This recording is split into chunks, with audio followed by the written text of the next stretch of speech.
Hello, bonsoir! Aujourd'hui, je vous enseigne comment faire des craquelins. Et ces craquelins, je les ai faits il y a déjà 22 ans que j'ai commencé à faire ces craquelins. Mes enfants adoraient les manger comme chips, comme croustilles. Alors, je ne vais pas leur dire « Arrêtez, arrêtez, il y en a trop » parce que c'est fait avec des graines de sarrasin germées.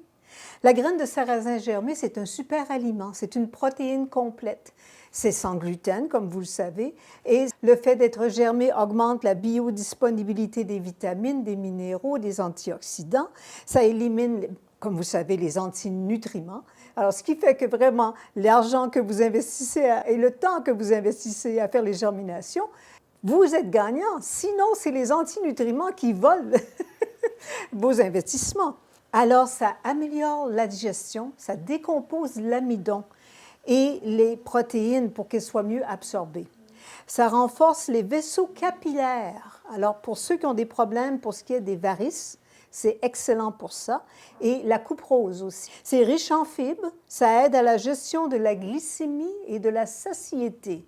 Alors, c'est bas à moyen en index glycémique, donc c'est génial pour ceux qui ont le diabète.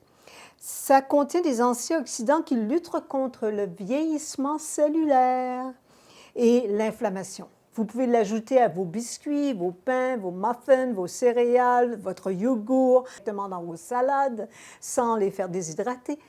C'est une protéine complète. Alors, allez-y. Là, aujourd'hui, on fait les craquelins. Alors, je vous montre parce que c'est super facile, vous allez voir. Bol sur la balance, et la balance à 0. Et là, on ajoute tout simplement 240 grammes de carottes. Voilà. Et ensuite, on ajoute 60 grammes de céleri. Alors, on se retrouve à 300 et c'est 305. Alors, ça y est, ça je le laisse, c'est parfait. Et là, tout simplement, on coupe pour que ce soit plus facile pour le robot.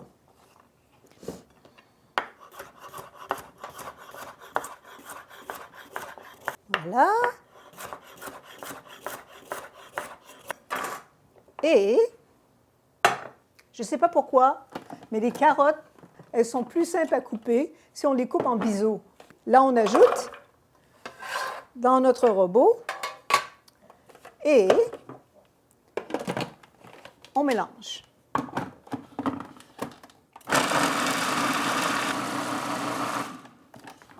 À peine 10 secondes.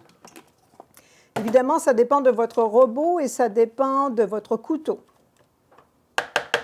Mon couteau est neuf, alors ça va super bien. Ensuite, on ajoute 120 grammes de graines de sarrasin germées. Donc, 120. Voilà. On mélange à nouveau.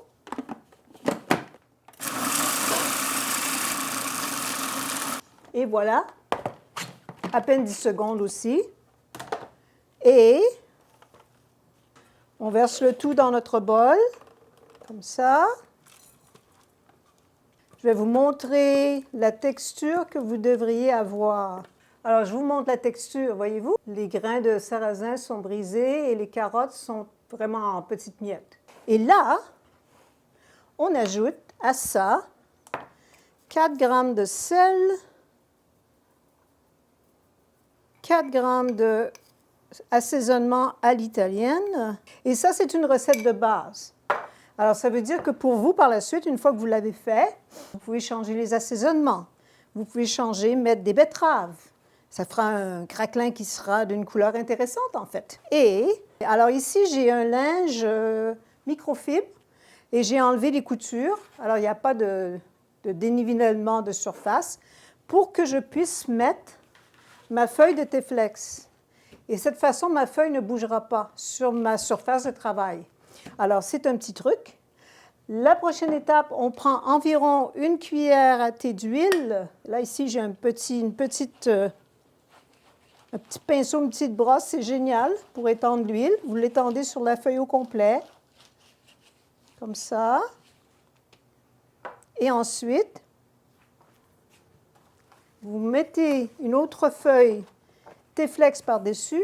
Si vous n'avez pas de feuille T-Flex, vous pouvez utiliser un papier ciré.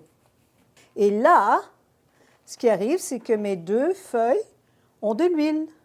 elles doivent être enduites d'huile un peu. Je ne veux pas mettre d'huile dans les craquelins, ça change le goût, juste pour enduire la feuille.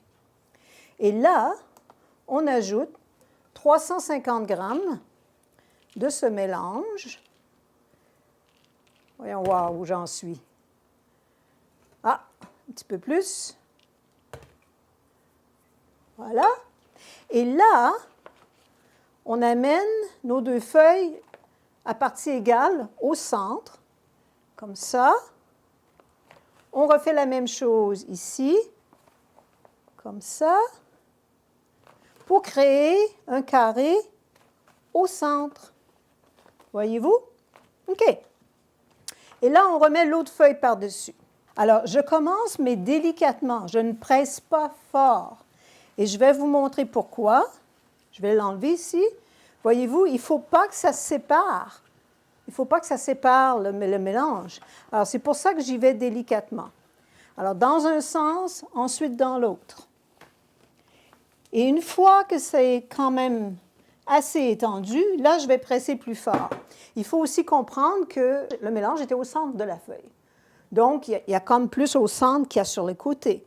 Alors, quand vous roulez, vous pesez plus fort dans la partie du centre, moins dans la partie extérieure. Et là, dépendant de l'épaisseur du craquelin, il y a une saveur qui est différente. C'est vraiment différente. En bouche, c'est vraiment différent. Alors ça, ce sera à votre goût. Comme je vous disais, moi, ça fait 22 ans que j'en fais. Alors, je sais jusqu'à quel point rouler pour que ce soit la bonne épaisseur.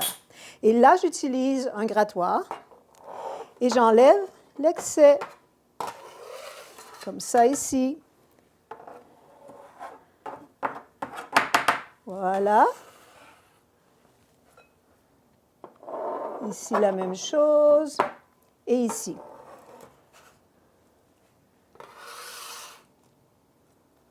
Voilà. Ensuite, on enlève la feuille, mais en partant d'un coin. Si vous allez directement comme ça, le mélange, le craquelin vous suive. La prochaine étape, c'est de les marquer. Alors ça, c'est un truc qu'un de mes employés, Sébastien Sutherland, avait trouvé. On commence au centre, on fait une marque. Et là, je fais tout simplement glisser ma règle. Et ici, une autre marque. Et là, c'est plus facile de marquer les autres craquelins qui soient environ de la même grandeur. Et là, j'enlève ceux qui ne sont pas complets, ce qui habituellement se produit dans les coins. Alors, et ça rend les choses plus rapides, plutôt que de se batailler à dire il faut que ce soit complètement tout couvert et puis qu'ils soient tous égaux. Alors, ça sauve du temps de faire comme ça. OK? Faites-en plus. Là, je vous montre une petite recette parce que c'est juste une feuille. Mais faites-en plus que ça, vous allez voir, votre famille va adorer. Et vous aussi. Alors ça, c'est un plateau de déshydrateur. J'ai mis une mèche parce que ça soutient un petit peu plus. Il y a une autre solution aussi que vous pouvez adopter, c'est que vous pouvez utiliser, le Chefman a aussi une option pour déshydratation et avec plateau. Je vais mettre le lien dans la publication. Vous pourriez les faire comme ça parce qu'évidemment, le Chefman, ici au Canada, c'est 130 $, alors que mon déshydrateur, c'est un Sedona, ce qui est environ dans les 800 $. Et c'est quelque chose que vous pouvez peut-être considérer par la suite. OK. Et là, suivez-moi, parce que mon déshydrateur est derrière moi. Alors, vous me voyez? Oui, OK. Alors, je mets les craquelins ici. Et là, je vais vous montrer le résultat. OK, et voilà. Alors, voyez-vous, après, les craquelins vont être dans le déshydrateur pendant 12 heures à 46-48 Celsius.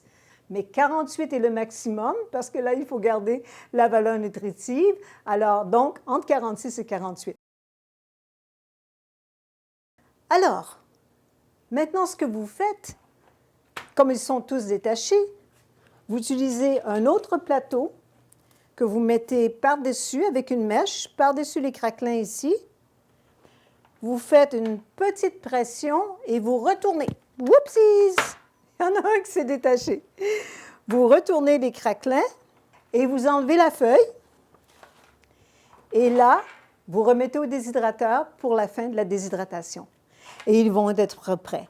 Et ces craquelins sont parfaits avec le fromage de noix que je vous ai enseigné, avec le hummus que je vous ai enseigné, mais vous pouvez aussi les manger juste comme ça, comme une croustille. C'est tellement bon. Bon appétit. Aimez la nourriture qui vous aime.